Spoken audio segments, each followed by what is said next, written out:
जांभूळ सध्या सोशल मीडियावर चांगला चर्चेत असलेला विषय आणि फळ. ज्या वर्षी जांभळाचा सडा जास्त पडतो त्या वर्षी भीषण दुष्काळ पडतो, ही जुनी समजूत आता पुन्हा एकदा सोशल मीडियावर व्हायरल होऊ लागली आहे. पण या दाव्यात खरंच काही तथ्य आहे का, की खरंच निसर्ग आपल्याला कोणता तरी इशारा देऊ पाहतोय? या सगळ्याबद्दल विज्ञान काय सांगतं पाहूयात आजच्या ऑन पॉइंट मधून.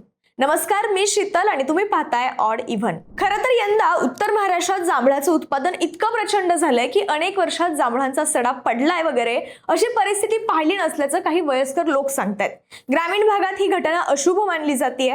जुन्या लोकांच्या मते या सगळ्यातून निसर्ग भविष्यातील संकटांची पूर्वसूचना देत असतो. सोशल मीडियावर व्हायरल होणाऱ्या मेसेजमध्ये असा दावा केला जातोय की जेव्हा जांभळांसारख्या खोलवर मुळं असलेल्या झाडांना भूगर्भातील पाण्याची पातळी खालावल्याची जाणीव होते, तेव्हा ती झाडं स्वतःचं अस्तित्व टिकवण्यासाठी मोठ्या प्रमाणावर फळधारणा करतात. याला काही जण तर झाडांची आत्महत्या किंवा अगदी सुसाईड फ्रुटिंग असंही म्हणून मोकळे झालेत. लोकांचा असा समज आहे की पुढील वर्षी पाऊस कमी पडणार असल्यानं झाडं आपली पुढची पिढी म्हणजेच बिया सुरक्षित करण्यासाठी ही धडपड करतायत. आता जांभळांबाबत व्हायरल होत असलेल्या या गोष्टीबद्दल विज्ञान काय सांगतं, तर वनस्पती शास्त्र आणि कृषी तज्ञांच्या मते झाडं अशा प्रकारे फळांनी लगडून जाण्यामागे निश्चित अशी काही वैज्ञानिक कारण आहेत. पहिला म्हणजे प्रजनन विषयक प्रतिसाद. तज्ञांच्या मते जेव्हा झाडाला प्रतिकूल परिस्थितीची जसं की भूजल पातळी घटणं किंवा तापमानात प्रचंड वाढ होणं अशी चाहूल लागते, तेव्हा झाडं आपली ऊर्जा नवीन पालवी किंवा फांद्या वाढवण्यासाठी वापरण्याऐवजी फळ आणि बिया निर्मितीसाठी वापरतात. याला सर्व्हायव्हल मेकॅनिझम म्हणतात, जेणेकरून प्रतिकूल काळात सुद्धा त्यांची प्रजाती टिकून राहील. दुसरं म्हणजे मास्टिंग.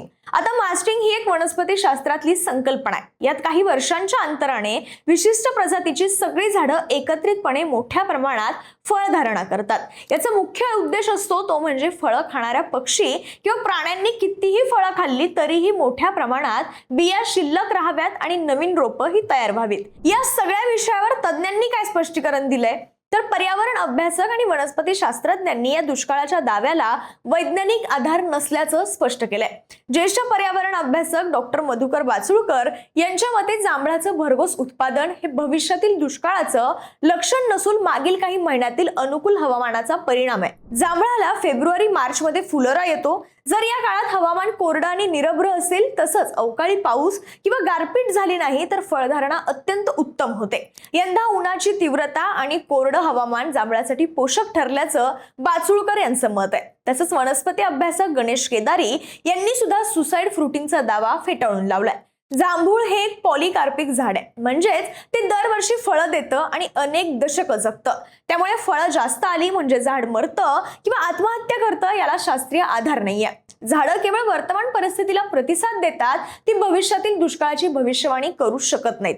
या वर्षी जांभळाला जो काही अभूतपूर्व असा बहर आलाय त्यालाही काही नैसर्गिक घटक हे कारणीभूत आहेत. पहिला म्हणजे अनुकूल हवामान. फुलोऱ्याच्या काळात पावसाचा अभाव आणि सातत्यपूर्ण उन्हाची तीव्रता यामुळे फुलं गळाली नाहीत आणि फळाचा दर्जा सुद्धा सुधारलाय. दुसरं म्हणजे भूजल पातळीचा परिणाम. जांभळाची मुळं जमिनीत खोलवर जातात. जमिनीतील ओलावा कमी झाल्यामुळे झाडाने डिफेन्सिव्ह मोड घेत जास्तीत जास्त ऊर्जा बिया तयार करण्यासाठी वळवली असण्याची शक्यता ही नाकारता येत नाही. आणि आता तिसरं म्हणजे एल निनोचा प्रभाव. यंदा एल निनो प्रभाव असल्यानं उष्णता वाढली आहे, ज्याचा परिणाम फळ पिकांच्या उत्पन्नावर झालाय असं सांगण्यात येत आहे. थोडक्यात सांगायचं तर जांभळाचा सडा म्हणजे दुष्काळाची खात्रीशीर चाहूल, याला विज्ञानात ठोस पुरावा नाहीये.